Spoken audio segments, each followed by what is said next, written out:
داملای شیرین سخن، از ما خواهش میکنیم که به این سوال من جواب گردانید. من از اول ماه رمضان روزه گرفتم. در روز جمعه بزرگ روزه ام را خوردم.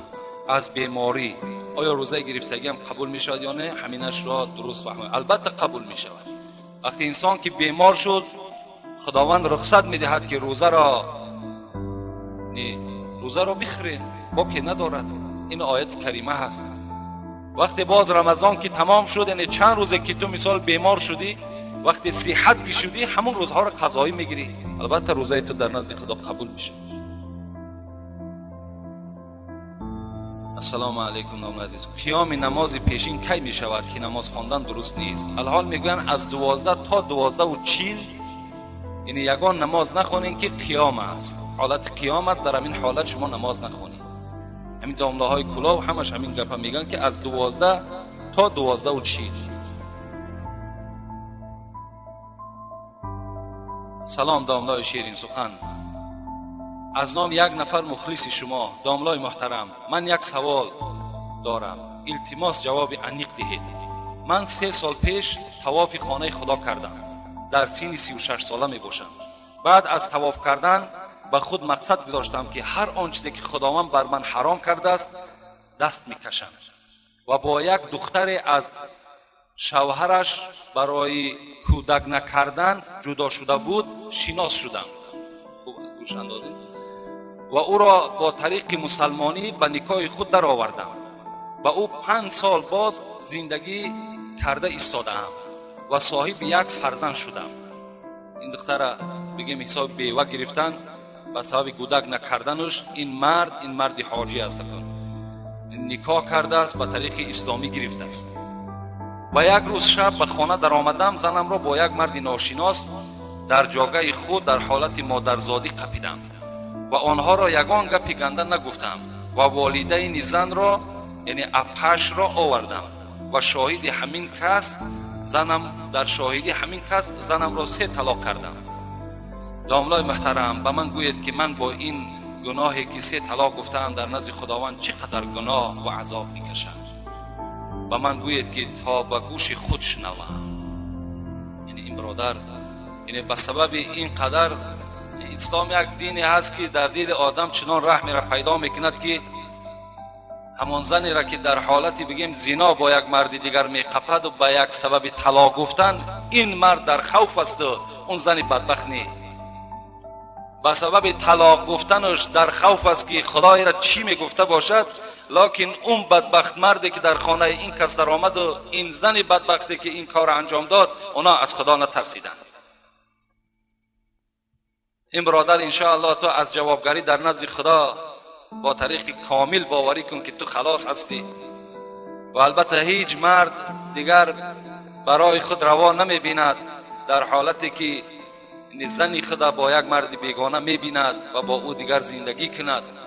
اگر چنده که دستورات اسلامی هست که اگر عفوش کنی حق توست میتونی که عفوش کنی، لیکن اگر زندگی هم که نکردی، طلاق هم که کرده باشی، خیر باز این تو میتونی که از همون مفتی ها پرسان کنی، لیکن به عقیده من باشد تو کاری خطا نکرده، خوب کردی که از این زن جدا شدی.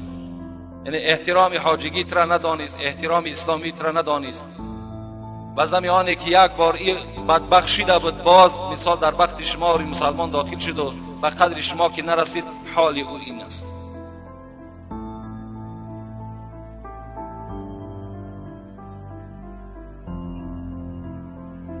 السلام علیکم و رحمت الله و برکاته. اولا به حساب شکرانه خدا میکنم که به ما چنین پیشوایی با تقوا مانند شما نصیب گردانیده است. دعا میکنم که پروردگار را علم داشته شما را دوچند کند و ما از آن امر معروف های شما بهره بریم. آمین. داملای عزیز، به سوال های من خواهش میکنم در روز جمعه جواب دهید. روز نماز جمعه را در مسجد جامع یک قشلاق گذاشتم. بعد نماز را ادا کردن اهل مسجد باز 6 رکعت نماز احتیاطی خواندند، لیکن من نخواندم، برای آنه که آن وقت نمیدانستم مگر من 4 رکعت فرض پیشین را قضا خوانم یا نه نخواند. وقتی که نماز جمعه که اعلان شده است همون دیهه و فرمان مفتی ها در او باشد که این نماز جمعه هست در اونجا که نماز جمعه را خواندین دیگه فرض احتیاطی نخونید. تمام همون جمعه شما در نزد خدا مقبول است. این احتیاطیش مثل یک شبهه می شود، یعنی در نماز خودت وقتی شبهه کردی نماز شبهه دیگر قبول نمیگردد. از این خاطر نخواندن شما نمازی همون احتیاطی را این بهتر است. روز جمعه در زندان نماز پیشین را جماعت خواندن درست است یا نه؟ نه، در روز جمعه در زندان هم نماز جماعت جایز نیست. نماز جماعت اینقدر حکمش بلنده هست که در زندان هم نماز جماعت در روز جمعه مکروه است مگر بعد جمعه. یعنی ما و شما در ساعت 1:30 که بود کردیم، زندانی ها می توانند که بعد ساعت 1:30 جماعت کنند، تا وقتی جمعه را حق ندارند. سیوم، اهل سنت از شیعه چی فرق دارند؟ شیعه خودش چیست؟ در آخر از شما دعا طلب میکنم که خداوند از 5 وقت نمازی که عطا فرموده است به نصیبم نگرداند، از آن جمله از نماز جماعتی جمعه. این شکی مینتداری بیان میکنم. شیعه از اهل سنت فرقی خیلی کلان دارد. من همون شیعه های اشدیش میگم، شیعه هایی که در همسایگی ما در همون خارج زندگی میکردن. شیعه هایی بودن که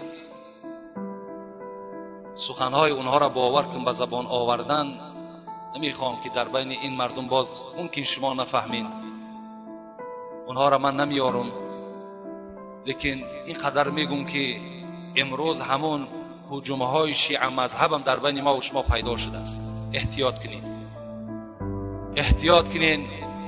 این رویه خیلی رویه غلط است، خیلی رویه خطا است و شما را عاقبت خار می سازد در دنیا و در آخرت.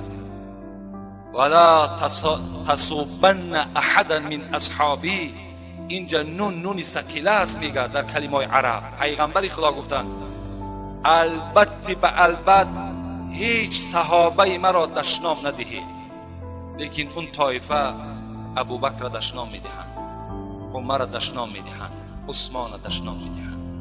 فقط برای اونها علی عزیز است و خلاص. لیکن اهل سنت ما دوست به همین 4 یار سرور دین هستیم. ما هر 4 دوست میداریم. همه مثال دیگرگونی های بسیار است. راستی بار در کدامت که اگر پیشنهاد کردن قبول نکنید، بسیار یک راهی غلط است. و آخر دعوانا ان الحمد لله رب العالمین. پروردگارا ثواب این امر معروف و نهی از منکر را در نامه اعمال این جمعیت ما کتابت بفرما. خدای مهربان، از درگاه تو مسئلت داریم، میپرسیم که یک ماه ما روزه ماه مبارک رمضان داشتیم، خالی از سهو نیست، خالی از نقصان نیست. خدای مهربان، تو بسیار بخشنده هستی و از گناه بنده گذرنده هستی. خدای مهربان، این روزه های ما را به درگاهت مقبول بگردان. خدای مهربان، باز تا رمضان دیگر این جمعیت ما را در حفظ امان خودت نگه بدار. خدایا محبت ما را نسبت خودت، نسبت پیغمبرت، نسبت قرآنت، نسبت اسلامت خدایا زیاده بگردان. خدایا اهل این جمعیت ما چی مراد، چی مطلوب، چی مقصود